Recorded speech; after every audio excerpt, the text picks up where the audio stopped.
Russia is grinding down Ukraine to victory right before our eyes, securing annexed eastern oblasts, maintaining a land bridge to Crimea, and ensuring Ukraine's non-NATO neutralized status through a disciplined war of attrition, not by holding back out of fear despite Ukrainian counter-efforts. Like a recent bomber strike deep into Russia, Moscow advances by fighting smarter, not harder, leveraging superior artillery production, a resilient wartime economy, and Ukraine's mounting manpower crisis. This approach focused on limited, achievable goals rather than total conquest. Russia is not holding back in Ukraine because it's afraid. It's holding back because it doesn't have to do more to win. That's the part no one in Washington or Brussels wants to admit. Over 3 years into a war that was supposed to wreck Russia's economy, the Kremlin has done something far more dangerous than escalate. It has fought with discipline.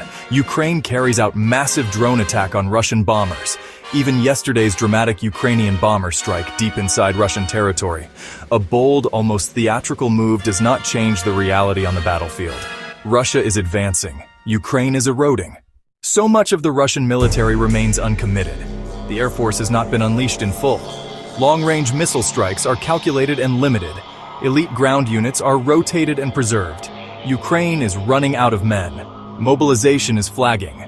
The West, despite its promises, can't manufacture manpower. It now produces more artillery shells than all of NATO combined. Sanctions have hurt, but the Russian economy remains functional.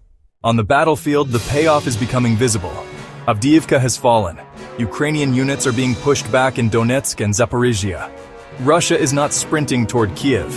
It is digging in where it matters. Russia's approach is ugly, but it is rational. Moscow doesn't want to own Lviv. It wants to eliminate Ukraine as a NATO proxy. Western leaders cling to the same old illusions. But Russia isn't collapsing. It's adapting. A de facto partition of Ukraine will follow. This is not the war the West thought it was getting. It's a limited war for limited objectives. Russia is winning it, not by unleashing everything, but by using just enough. The comforting fiction that Russia is holding back because it fears Western escalation needs to be buried. It is achieving its goals, carefully, incrementally, and on schedule.